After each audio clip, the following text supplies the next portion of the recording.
Wherever you are, whether you're facing a sentencing hearing, you're facing a prison term, or you're locked inside of a jail or prison, now is the day to start preparing for your success. My name is Michael Santos, and on behalf of Prison Professors, I'm really enthusiastic to introduce you to Hugo. Hugo is an amazing entrepreneur who is now working with our team as he recalibrates and gets ready for the next phase of his life.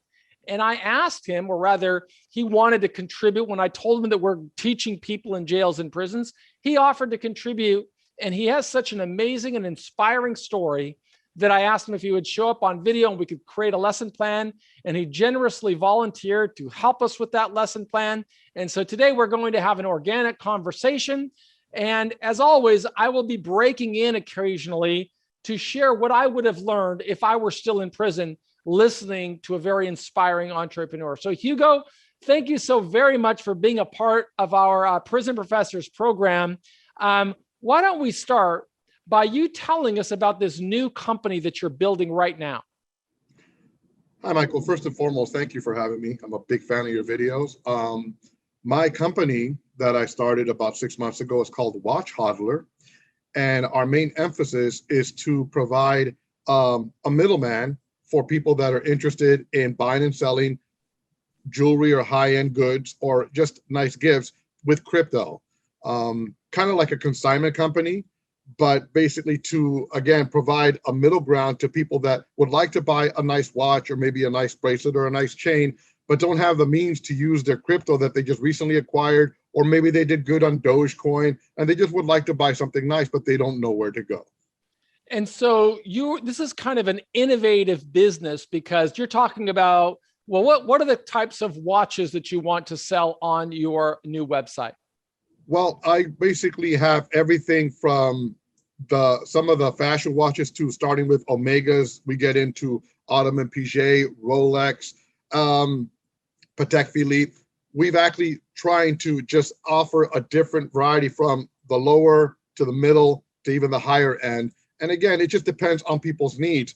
In the innovative world, and my background is in Bitcoin and in cryptocurrencies, the volatility that's involved in it can be very bad, but can also be very good. You never know what it might happen. I've seen many people get, frankly, very wealthy very soon. And, you know, a lot of them would like to buy some nice things. You have manufacturers now, from Lamborghini to some real estate people, offering to sell their goods and services with Bitcoin and crypto. And I believe that trend is going to continue. So why not open up an avenue for other luxury goods, again, like the nice watches?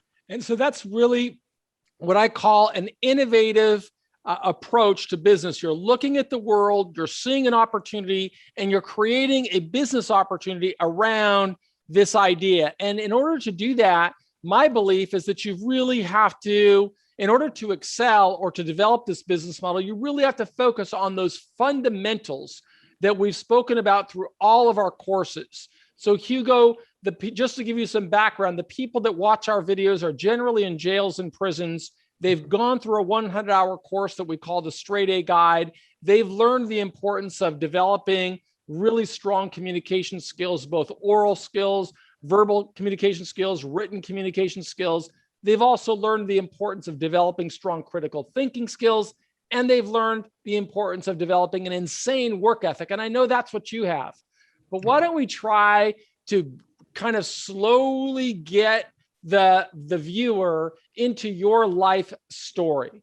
So if we could, why don't you tell us a little bit about where you grew up and your journey from childhood to education to business and to becoming a Bitcoin entrepreneur and now a online retailer. So where'd you grow up? I actually was born in West LA, but I grew up mostly my younger years in East LA, pretty much in the projects. We didn't really come from much. Both my parents were immigrants, residents, and both actually became citizens of the US in their own time. My mother actually became a citizen in her 60s. She was really adamant about getting that done. We grew up in the heart of East LA. If to make a pop reference, my next door neighbor at the time was a little kid named Willie, who turned out to be Will I Am, believe it or not, of today's Black Eyed Peas. So it was an interesting little small world. But if you basically look up, for example, if you look up his first video, Where's the Love, he features the neighborhood we grew up in, which is the actual projects and Estrada Courts back in Los Angeles. What's it called? The projects? Yeah. They were called Estrada Courts. Estrada They Courts are still called Estrada Courts, yes. in East LA. In East LA. So did you grow up around presence of gangs and crime? Very much so. And because of my parents and their ethics and stuff like that, I was never involved in something like that. I was always around it, but thankfully to them and their guidance, I never fell into that. And I feel very fortunate. But I went to Garfield High School, the same high school, again, that was featured in pop culture in the 80s, Stand and Deliver, the movie. I was part of that culture as well. That the whole school, actually, when the movie premiered, was taken to go see that movie in about 30 different buses. It was quite amazing. But I grew up in that environment. I was fortunate enough to have my mother, and my father guide me to more of a work ethic. I worked, my father managed a liquor store at the time, or a market, and I was a box boy, and I would spend my time there. I would spend my summers in Mexico. My mother would actually send me with relatives to Mexico to just get more culturally, familiar with our family. I learned to write and speak Spanish fluently because of my summers as a youth in Mexico. And from there, I still felt I needed some discipline. I'll try to go through this quickly. As I was graduating high school, I decided to just kick myself in the butt. I really didn't know what I was doing, but I joined the military.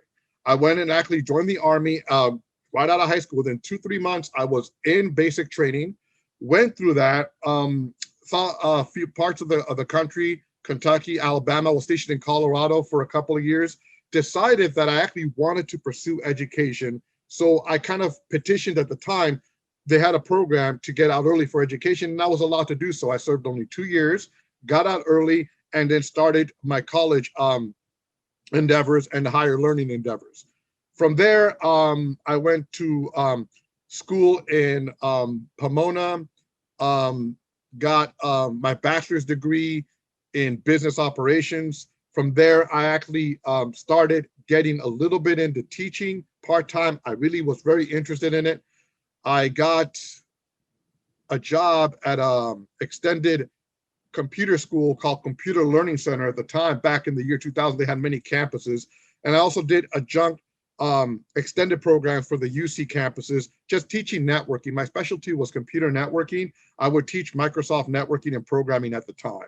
Well, hold on. Let me pause for a minute here and kind of recap some of the things, because we're getting a lot of information. Okay. And sometimes it's good to break it down, because you're telling me a lot. Remember, our audience is sitting inside of a jail cell. They're sitting inside of a prison. And I want them to relate. I want to be able to, if it's okay, just to have more interaction, so that when you're talking, I can say, hey, this is something that would have been really valuable to me to listen to while I was in prison. If I had an opportunity to listen to you, Hugo, and what you just told me would have really helped me. And I'd like to break in with a takeaway there that I hope our audience is seeing the same thing. You see, here's the reality. The reality is that I was in prison for 26 years. And while I was in there, I always looked at people like you as a leader.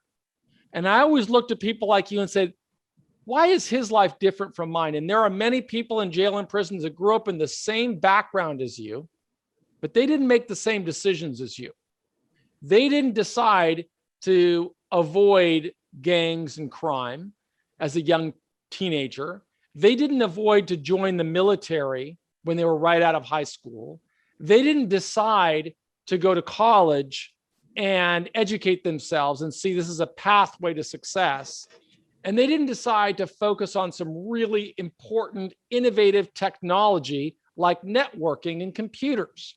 Instead, they succumbed to the environment and they paid the price. And that price is time in prison. That was the mistake that I made as a young man.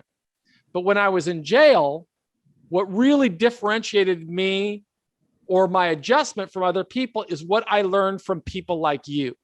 Because I was serving 45 years and I'd sit in there and I'd think, damn, Hugo's way smarter than I was. Hugo avoided all that stuff that I succumbed to. How can I be more like Hugo? And that's what I'm hoping our audience will learn. They should be asking a question. How can I be more like Hugo that made good decisions to get out of that background and get into what he became? So I just wanted to break that out because everybody could have learned that lesson when I was in prison, but not everybody did. And that's the reason that so many people get out of prison and they get on this cycle of failure. You're listening to a master right now in Hugo, and I encourage you to follow in those same footsteps. So now we've kind of talked about, this is what I would have learned along the way. I want you to help us grow a little bit more. Tell us about this networking computer business that you started after you got out of the military.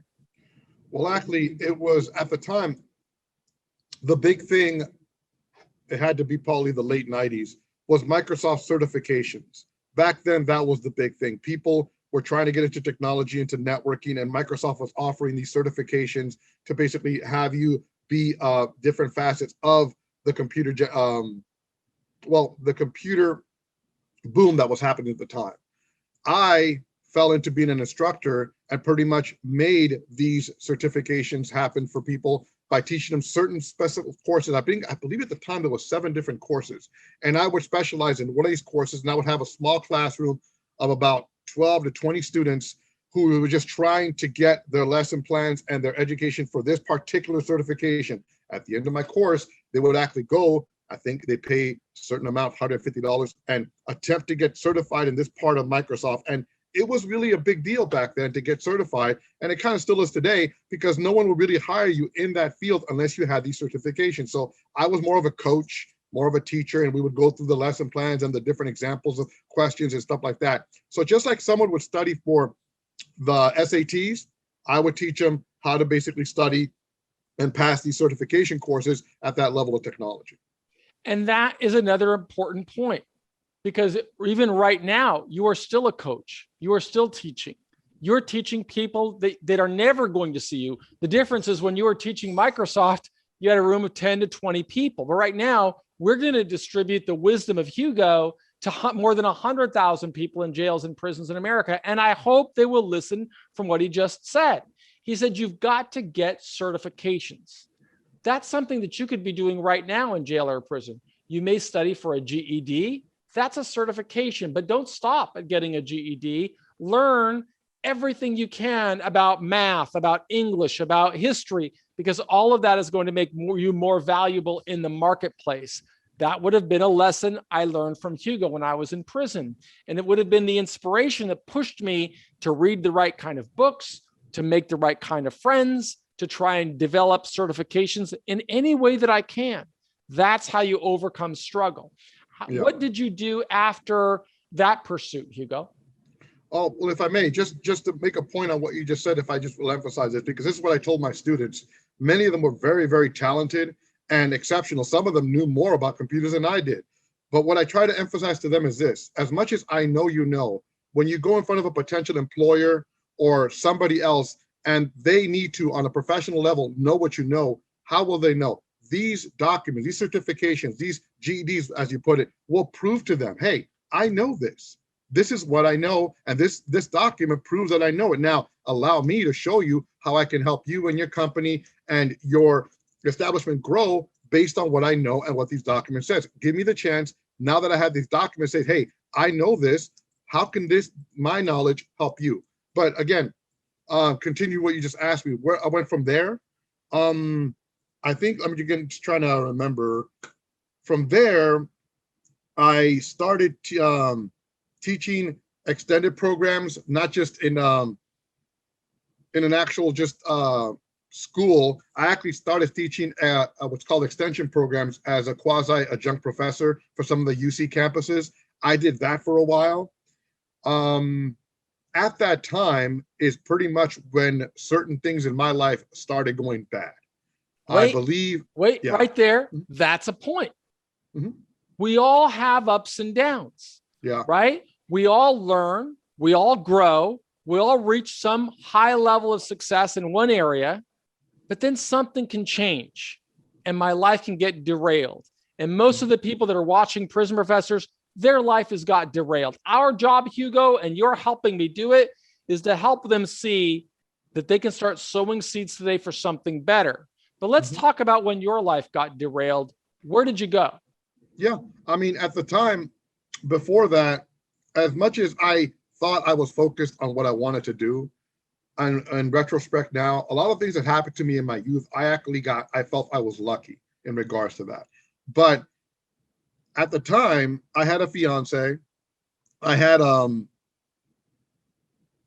I had issues with different aspects of my life. I believe at the time my family life was a little bit more erratic than I wanted it to be.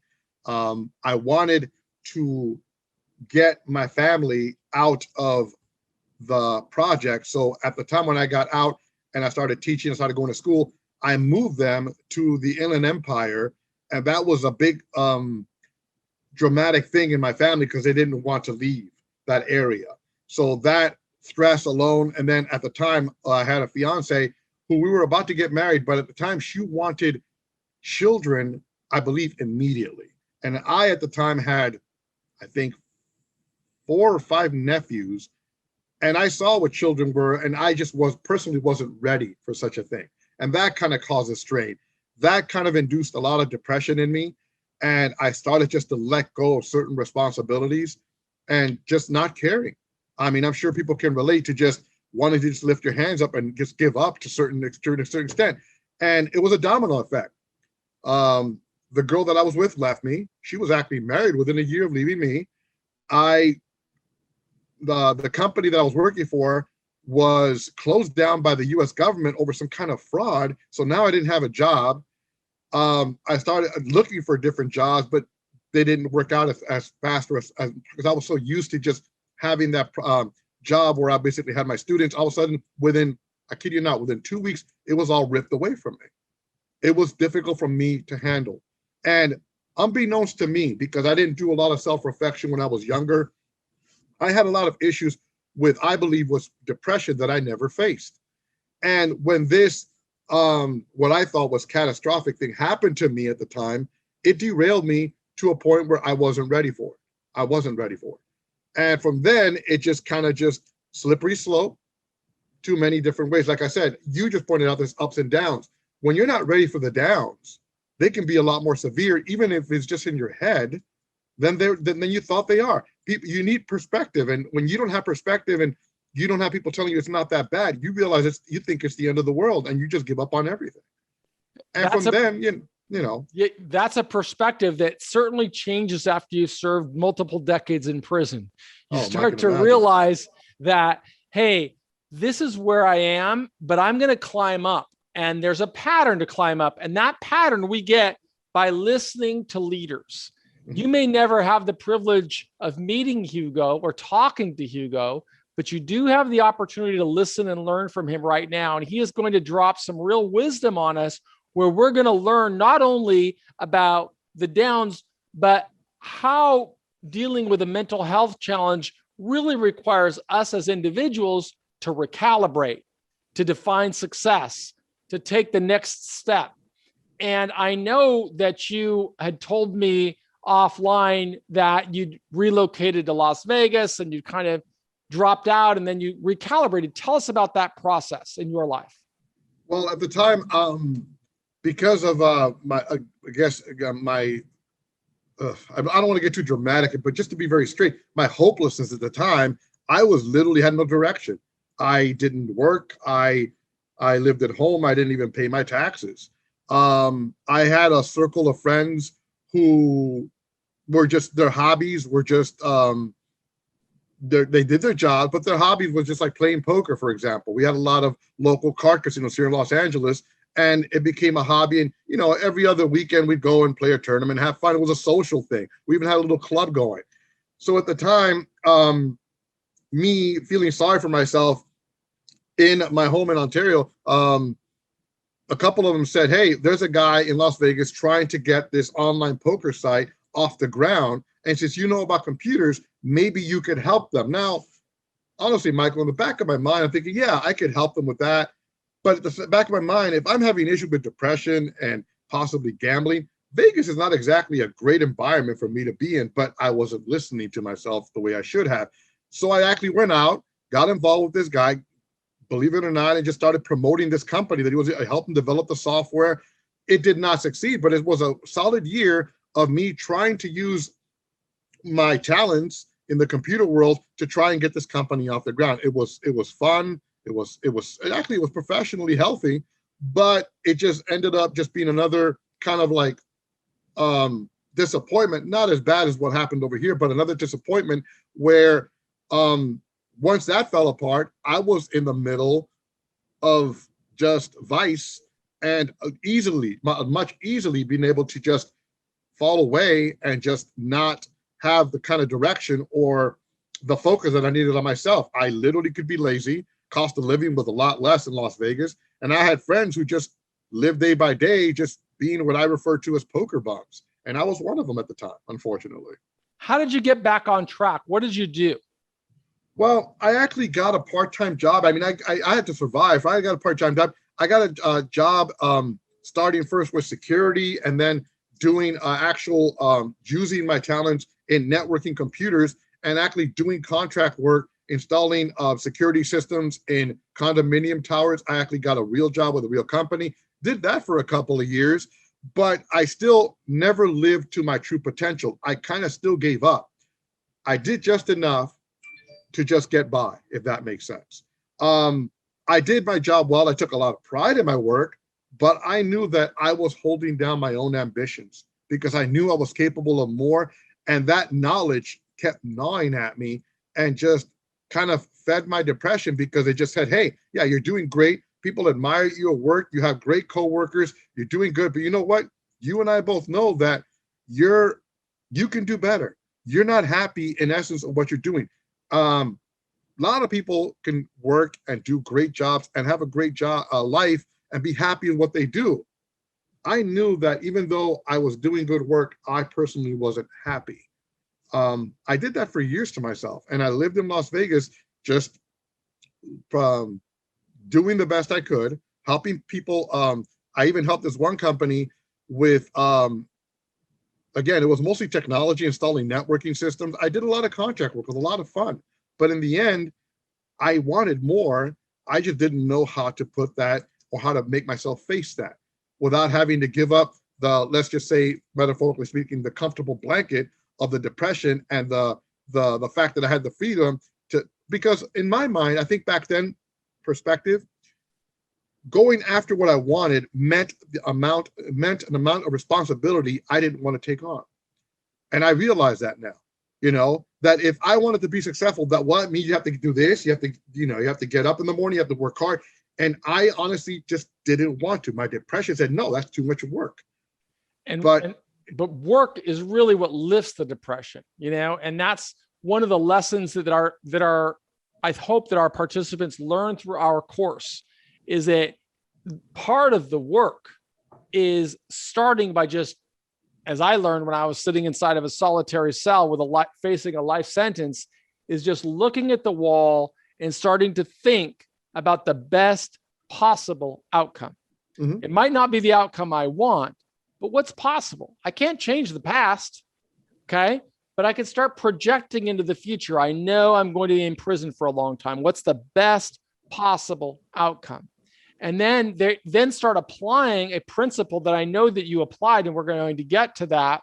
And it's kind of this story, I think it's from Abe Lincoln. And if I'm attributing it to the wrong guy, but it was some leader that inspired me many years ago. And he said, if I'm told to go and if I've got 5 hours to chop down a tree, I'm going to spend the first 4 hours sharpening the axe or sharpening the saw. And then and that goes intuitive to somebody that's a leader, but to somebody who's not a leader, they'd much rather, sink in their own despondency about how hard it is or whatever, and they don't make progress.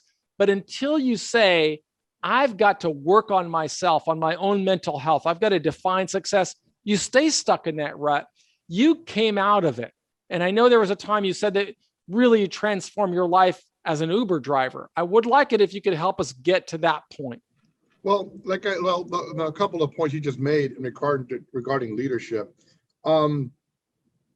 It is so underappreciated, in my opinion, as far as people looking into leadership. That doesn't mean that you have to go up there and lead 7 people in a job, or strive to be a supervisor or whatnot. You can be your own boss. What you need to do is focus on leadership on yourself. What exactly do you want for your life? What, I mean, that's the perspective I never had when I was stuck in Las Vegas feeling sorry for myself. I didn't find or didn't have the ambition and the leadership for myself. Did I want to be a supervisor, be in charge of 100 people? Not necessarily, but frankly, I didn't want to be in charge of myself. But and then when you basically start having that kind of perspective, you move forward. Now, at the time in Las Vegas, I got a call from California from family members. There were many reasons for this. Number one, at the time when I was in Las Vegas, my father had passed, and my mother was left alone. And there was a lot of family members who did not want my mother to be alone. They told me, "Come home, take over the family house. I just want you to be there with them. There's a project that I'd like you to work on. We'd like you to start this company and get into us." At the time, we were trying to compete and be the new WhatsApp and the new Telegram, believe it or not, before they were even a thing. I got there, got the technology, started programming phones, did that for about a year and a half. But again, it did not quite work out. We didn't have the capital that, WhatsApp and Telegram and Google and all, they just came up and crushed us. But that's about the time when Uber and Lyft started becoming a thing. I figured, you know what? I miss driving. I know LA. At the meantime, I could just, since I'm not making a lot of money right now, I can get into this. And this was around 2015, 2016. So it was just kind of getting more and more popular. I borrowed some money from some family members, bought a brand new vehicle that was economical, was perfect for Uber driving. I kind of planned it all out.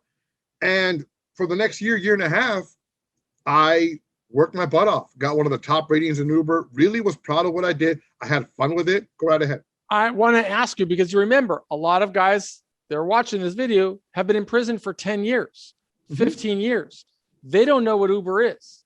So wow, slow it down, that's okay, true. and help them understand what that means. Because later, what I'm going to do at the end of this video is I'm going to kind of unravel it and recap and show how all of your lessons directly validate the Straight A Guide course that they've gone through, the Success After Prison course that they've gone through. So first of all, before you get into what you learned from being an Uber driver and how you invested in creating a business plan of buying a vehicle and mapping it out and using an insane work ethic and developing strong customer trust and support, tell us what it is. Uber. Well, Uber is the technology nowadays where you pretty much can order, again, metaphorically speaking, a personalized taxi cab with your phone. You can pretty much hit a button, and these individuals that work as independent contractors use their own personal vehicles right around town, and with your phone, you can actually select an actual driver to pick you up and take you to a different destination for a fraction of the cost of what probably would cost you on a regular taxi cab rate back in the day. It's convenient, it's fast, and you can be picked up, again, via your phone within minutes. The system works where you are rated by the driver, and therefore you can actually rate the driver on a rating system. And again, reputation, so you can actually see what kind of driver you're going to get as far as what kind of reputation they have based on stars. And they can see what kind of passenger you are based on stars. And this technology has pretty much changed the way we function in society, especially people who need to get around in cities or anything else for that matter. Transportation has been really altered, especially in the taxi cab industry, where I believe they've had to step up their game as far as customer service. And I think it's a win-win for both people, I mean, for both businesses, the businesses of transportation and the people who use it. And the important takeaway there for people in jail or prison, this is certainly something I would have learned from Hugo. First of all, that would have excited me, because now I'm not being judged by somebody who's saying, what's your criminal background check? Do you have a felony? Do I'm going to succeed based on my own merit. Effectively, I can be the CEO of my life, just like Hugo was. He figured out to buy the right car. He figured out by driving He could control his own earning capacity. He could move beyond the problem of having a criminal background. And that's the essence of critical thinking. Figure out what you can do. And in Hugo's story, remember what he said. At the time, I wasn't making a lot of money. At the time, I was trying to figure things out. This was just coming online. I thought it would be an opportunity. And I think you're going to see a pattern of that in Hugo. He was never the guy that simply gave up or complained. He may have grown up in East LA. He didn't join a gang. He was principled. He may have gone into the military and he used that time to learn and invest in himself and develop an education. He developed skills as a computer engineer. He developed skills to try and help other businesses. But sometimes he had to recalibrate, and he didn't just give up. He found something he could do. He thought, and I know that's what launched him into some exciting businesses, which we'll talk about. Could you tell us a little bit about what somebody might expect to earn as an Uber driver? For example, what kind of car did you buy? How much did you generate in monthly revenues?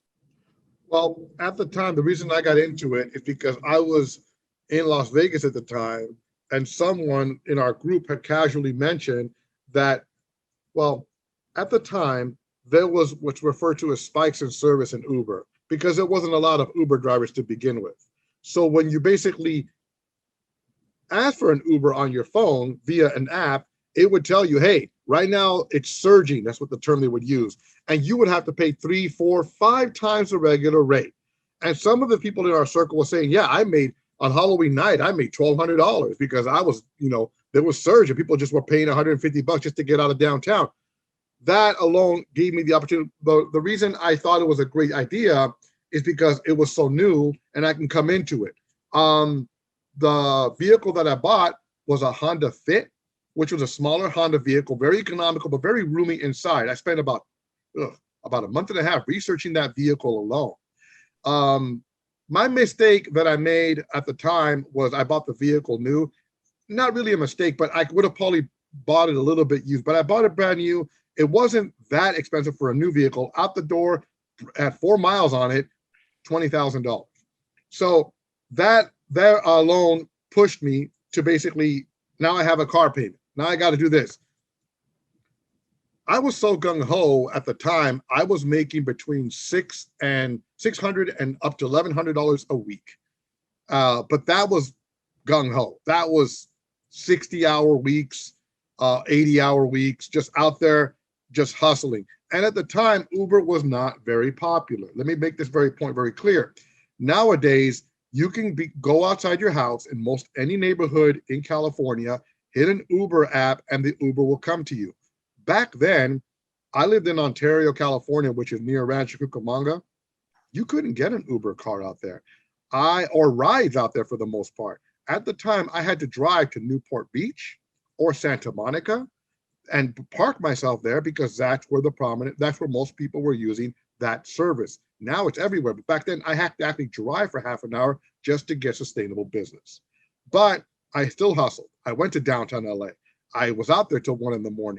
It was fun. It was interesting because one thing Uber did, and no other job did, that unless you're a taxi car driver, you get to meet new people every night. I met dozens upon dozens of people. And that's kind of what made me grow beyond an Uber, which would refer to as at the time was Uber Black. And what that means is I got to drive, instead of my little Honda, move into a Mercedes-Benz SUV and start giving more VIP rides. And that level was kind of nice. I did that also for about 1.5 years after that. Did you have to buy the SUV Mercedes Black to be that, or did you do it for somebody else? No, at the time, if you get to a certain level of knowledge and experience, there are companies that will, rent you or lease you these vehicles so you can do these $150 or $200 rides to the airport, but they were not cheap. You would probably pay $600 a week just to rent this vehicle. But if you did that and you committed yourself that much, Michael, you would have to commit minimal 40 to 60 hours a week just to make sure you had enough to pay for the rent of the vehicle and, of course, make something for yourself. So walk it through a little, because I know this is what launched you into the crypto business, but a little slower. I mean, as quickly as you can, I should say. When you started, you said you were making $600 to $1,100 a week. That was in Las Vegas, I think. Then you moved to Ontario. You said you had to come down to Newport and Orange County and work downtown. How did your earnings change from the 600 to 11 to that point? And then how did they change when you went to driving Uber Black? The reason I liked Uber Black is because No. First, the question: how much did your earnings change when you moved to start focusing on Santa Monica, Newport Beach, downtown LA? Well, That's the point I'm making. Believe it or not, they did not change at all. The reason I went to Uber Black is because the work was just a lot easier. Meaning, I'll explain. To get $600 a week in Uber, you'd have to hustle. You'd have to probably put in 35 to 40 rides in that week, if not more. To make the same amount of money in Uber Black on a Mercedes, I'd have to give 7 rides, maybe just 10. And so a lot of the time was downtime. A lot of the time was actually improving my customer base. And at the time, because of Uber Black and the Mercedes, stuff like that, I developed regulars. I would give rides to the people you see on TV, newscasters from Laguna, to their jobs in Hollywood. And they would call me up. Hey, can I book you for Friday? Hey, can I book you for Saturday? And I would actually have bookings, and it would give me more personal time for the same amount of money. So that's I basically, where I made more I made more in my own time. And what you've just given us is a lesson on critical thinking. Okay. That's why I wanted to ask you these very specific questions, because people in prison need to develop these critical thinking skills.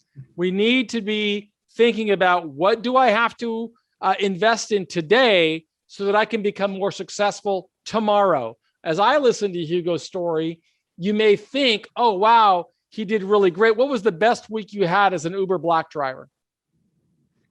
$2,500. $2,500 a week.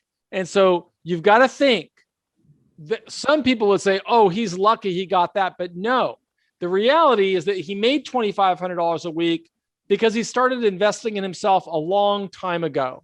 He learned how to communicate. He learned how to develop relationships. He learned how to use his critical thinking skills to say, what kind of car delivers the best value for me? And how do I develop relationships with regular people, regular customers? That's what I want you to be thinking about if you're inside of a jail or a prison. Don't complain about where you are. Be like Hugo and reinvent yourself. Now, it's a cliche, but yeah, work smarter, not harder kind of thing. But it does pay off, because the most money I ever made driving as Uber Black was for my regulars. That $2,500 a week, that was not normal, granted, but that was one customer who needed me to drive him to San Diego several times in 1 week, and he was happy to pay for it. That kind of thing happened. But it's not, that's really, I think what I have heard from you is that because you put yourself into that role, you met people who taught you about an entirely new industry that we're going to get into now, which is cryptocurrencies. And walk us through how you learned about it and then how you built a business out of that. I was always interested in Bitcoin since it basically got started back in, I think when it was in its infancy, when I first was exposed to it, like 2011, when it was worth maybe $8 or $9 a coin. I didn't buy any at the time, but I was new and I was aware of it. In fact, when I started doing the phone thing and I came back from Las Vegas and started to kind of do the marketing for possibly offering this app, one of our little marketing gimmicks was that we were going to take Bitcoin in payment, in lieu of payment for this. At the time, Bitcoin was $280 a coin. Everybody that I would speak to about Bitcoin at the time, all my passengers, nobody knew anything about it for the most part. And frankly, a lot of the people that were successful, that I perceived as successful, that were my clients, scoffed at it. And it makes sense to me now because it was funny money back then. But for me, I saw what its potential could be.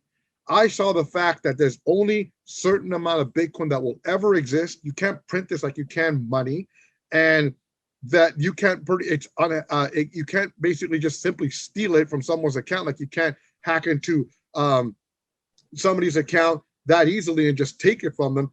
I saw a lot of value in it. It is a store of value as far as I was concerned. At the time, I wasn't as educated as I am up now about Bitcoin. But to answer your question more directly, Michael, I discovered a site called localbitcoins.com. In it was a community of hundreds, if not thousands of people that were buying and selling goods and services with Bitcoin. You can buy movie tickets, you could buy gift cards, you can trade for all kinds of stuff. At the time, it was kind of the wild, wild west in a small way to buy and sell Bitcoin. There were people who were buying Bitcoin for a variety of reasons.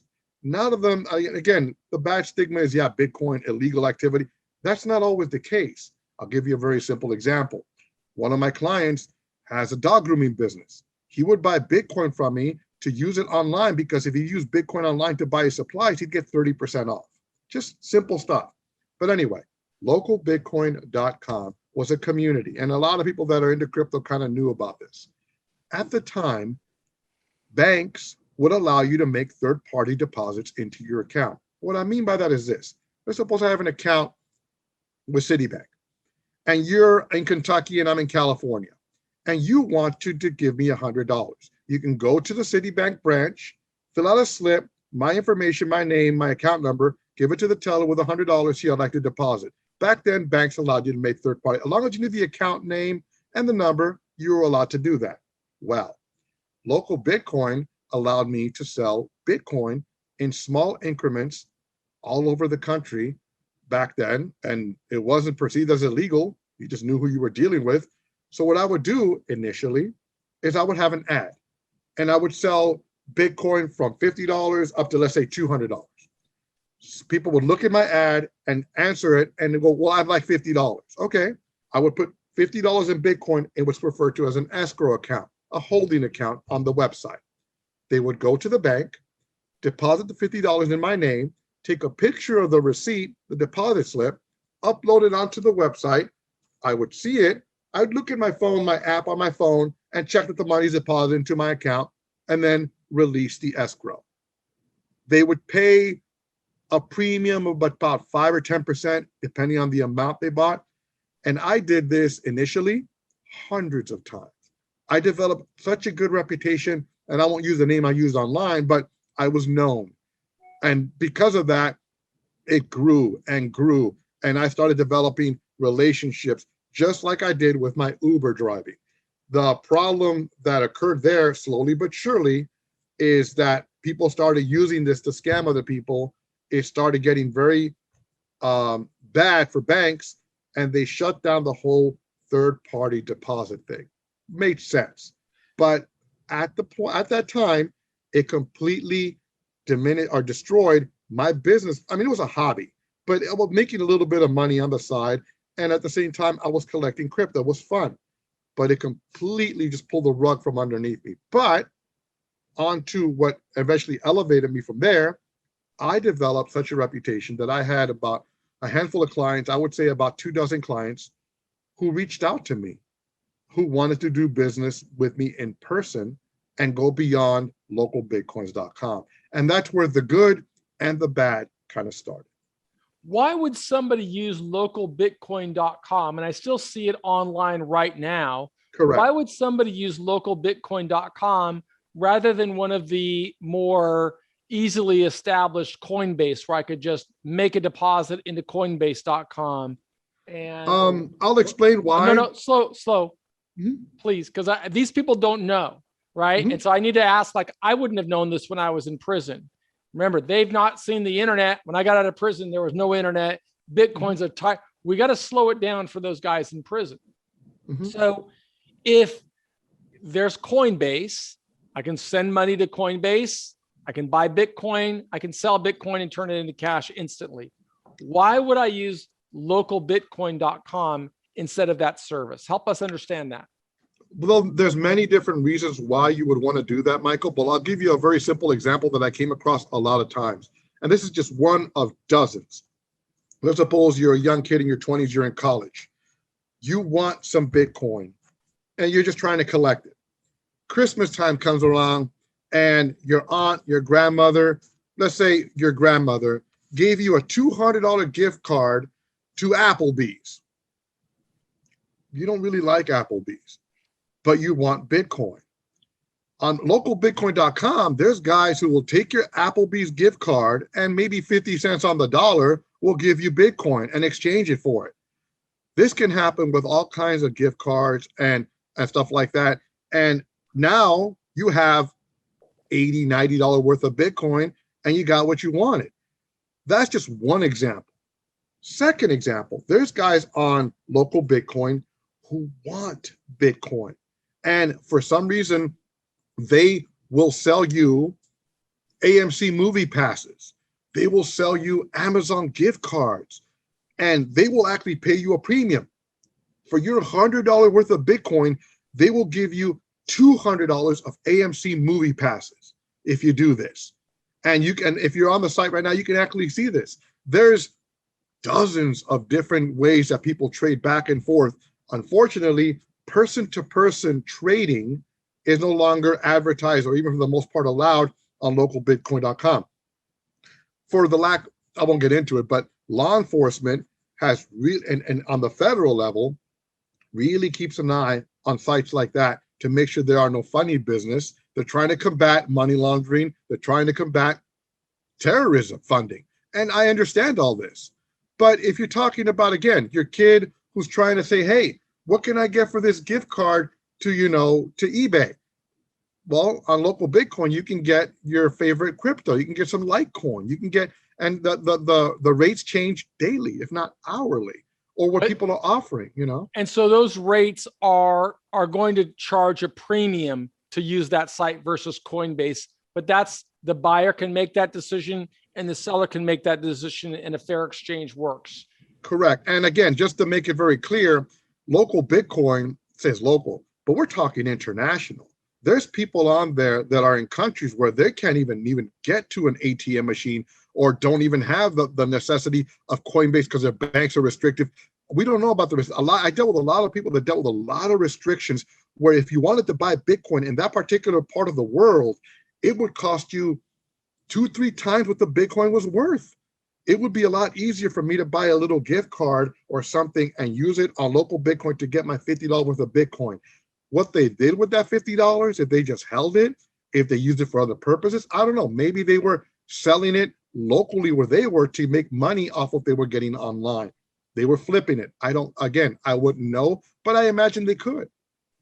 Well, that's really, you've just given us an entirely new industry and a lot to learn for somebody who's in jail or prison that doesn't have access to current technology, that can't look online. But one lesson I would have learned on there, and one takeaway that I hope everybody gets from this story, is that the world is changing. And you might be in prison right now. You might be in jail right now. It doesn't absolve you of the responsibility to learn. You have to learn how the world works. And in talking with Hugo today, I learned a great deal.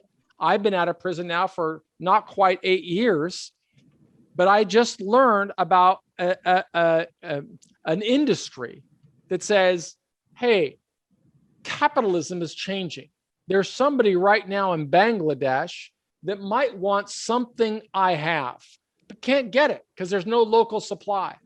And there might be an entrepreneur that can figure out a way to get this to that client in Bangladesh in exchange for a fair exchange currency that might be Bitcoin.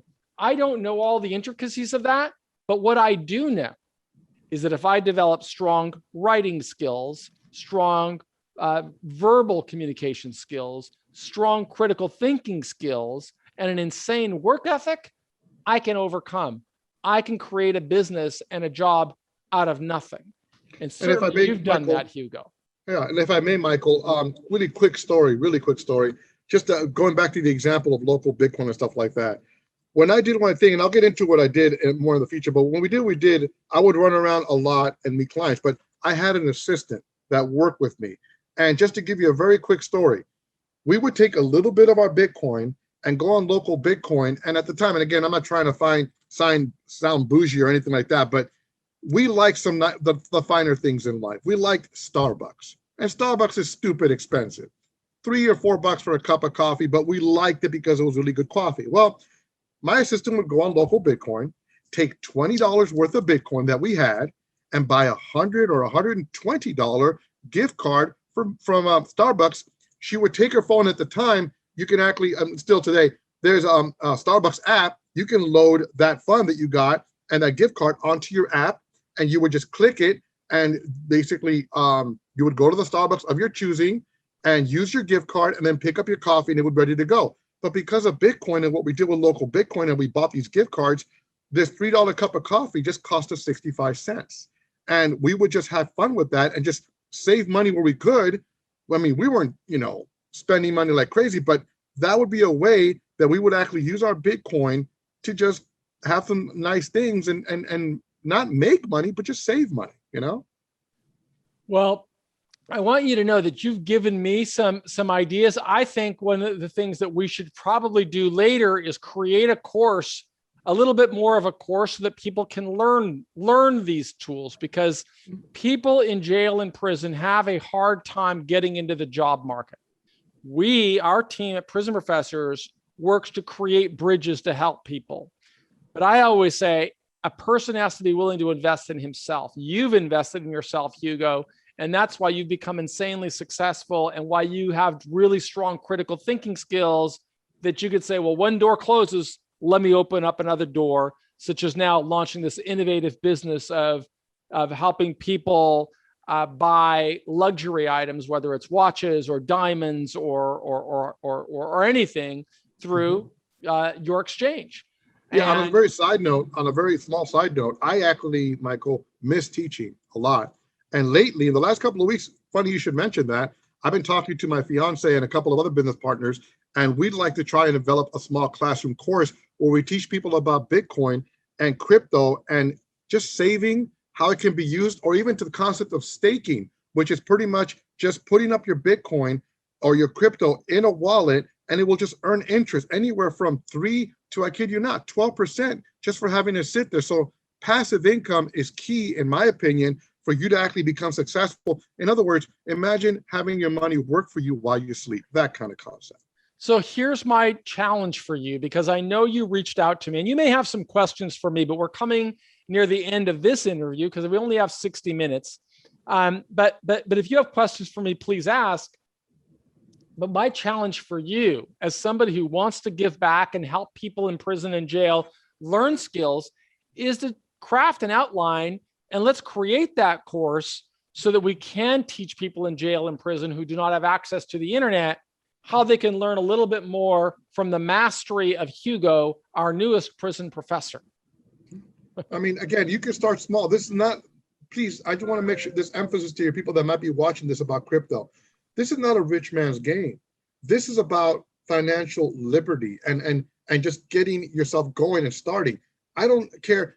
For me, when I first started, especially with passive income and staking, I don't care if I had $150 worth of crypto. If I fell asleep and I woke up the next morning and I had $6 worth of crypto I didn't have before because my little staking system basically kept giving me interest, that's money I didn't have before. Yeah, it's $6, but you know what? Where are you going to get this $6? You didn't have them. And if you could just grow that, I know people that stake basically started with making only $6 every other day, who now make $1,200 every single day because they started small. You just have to set goals for yourself. And again, learn about passive income, learn about how crypto can help you make that happen. Personally, I believe that crypto will become an innovation that will change the world, and that everybody, and I've been begging people personally to just get into crypto, not for me, for my sake, but for their sake. When Bitcoin was $3,000, I was like, buy one Bitcoin and put it away, because it will become elusive. In other words, right now it's at $33,000. Not the average person can buy a whole Bitcoin, but when it was 3,000, most people could buy a chunk of it, a little bit of it. Really quick perspective, Michael. If you own a third of a Bitcoin right now, if you were to own a third of a Bitcoin, you would be in less than top 1% of the world's population as far as holding Bitcoin, as far as basically the holders of Bitcoin. That's how scarce I believe it's going to be. There's only 21 million Bitcoin that will ever exist, ever. And because of the last 10 years, people losing it, people mismanaging it, people whatever, right now in circulation, there's only a few million, I think 8 to 12 million. And the rest of it is continuously mined, meaning computers are generating it right now. And the last Bitcoin is going to be generated, I believe, sometime in the year 2100 and something. It's still over 100 years away. But when all said and done, there's a finite amount. And because of that, the scarcity, it's just not going to be available. People ask, well, how can I buy a Bitcoin? That's only $30,000. Well, really quickly, a Bitcoin is broken down into what's referred to as Satoshis. And there's 100 million Satoshis in one Bitcoin, meaning you can buy $10 worth of Bitcoin and have like a few hundred Satoshis. You can buy $30. You can buy $500. You can buy a little pie, a little piece of this pie that is a Bitcoin. But in essence, you can get into this game, as little as much as you want or as much. And I always tell people, if you're interested in investing for yourself personally, please do not take a loan out. Do not put yourself in any kind of financial situation. Invest what you can, like you would invest in a stock or an Apple or in anything else for that matter. It's very valuable information that we've just gotten from a man who's reinvented himself several times coming out of East LA and going into the military, serving our country, becoming a well-educated man, not only with an undergraduate degree, but a master's degree in a sophisticated subject of computer engineering, became a teacher, became an entrepreneur, taught us about building himself an Uber, from investing in a car and learning along the way and going into using his critical thinking skills to become an Uber black driver. And then from that experience, finding ways to develop an industry, a side industry with his knowledge of cryptocurrencies. This is something that you can do as well if you follow that path that you've gone through in our course. Step 1, define success. Step 2, make sure that you live a goal-oriented life. Step 3, make sure that you've got the right attitude. One thing we've heard about Hugo's story, he always had the right attitude. He never gave up. He always invested in himself. Step 4, make sure that you see yourself for what you can become rather than where you are. Step 5, take action. This is, if there's nothing else you've learned from Hugo, he takes action. He said that he learned about the Uber space. He did his research. He bought a vehicle. He took action. Step 6, hold yourself accountable. Don't wait for somebody else to tell you whether you're successful. Create your own accountability metrics like Hugo did. Step 7, keep your head in the game. Stay aware of opportunities. Make other people aware of you. A good, clear example of how he did that is he said that when he had elevated himself to an Uber black driver, he developed customer relationships. Those people started to call him. He had accelerated his income. His words, work smarter, not harder. Step 8, be authentic. Don't be a fake. Don't talk about wanting to be successful. Learn, invest in yourself. Step 9, celebrate every little achievement. And step 10, show your gratitude by giving back to society, just like Hugo did today. He is our newest prison professor. We're so grateful to you, Hugo, for sharing your inspiring story and for agreeing to help us in writing the accompanying lesson plan that will help people understand the importance of developing strong verbal communication skills, strong written communication skills, strong critical thinking skills, and an insane work ethic that we'll dub the Hugo work ethic. And if I may, Michael, before I close here, to your audience members, which I appreciate a lot, let me just make very something clear. You might have a perspective that this does not apply to you. Crypto's not for me. But if you are interested in technology and in cryptocurrencies, it doesn't matter what your skill set is. If you work with your hands, if you work with your head, if you like cryptocurrency and you're fascinated by it and you want to bring it into your life, whatever you do in life for a living, you can bring it into your life. From the football player right now in the NFL that wants part of his contract to be paid in Bitcoin, to the taco stand salesman in Tijuana who has a sign outside his taco truck that says, I take Bitcoin. It doesn't matter what you do. You can bring it into your life if you want it and if you're interested, and educate yourself. There's hundreds of videos out there that will teach you not only about Bitcoin, but all kinds of other cryptocurrencies. But if you're interested in the technology, it can be brought into your life no matter what your skill set. And I believe personally that if you put it a little bit into your life, it will help you become financially independent in the long run. That's what I believe. And I'm going to challenge you again, invite you back, and let's work on that course together so that we can teach people some of the basics of crypto, because they are in prison. They don't have access to the internet. and you're a wealth of information. I just want to thank you for spending your Father's Day with us today. I don't know if you have children, but I want to wish you a happy Father's Day as well. Well, thank you. No, I do not, but thank you so much, though. God bless.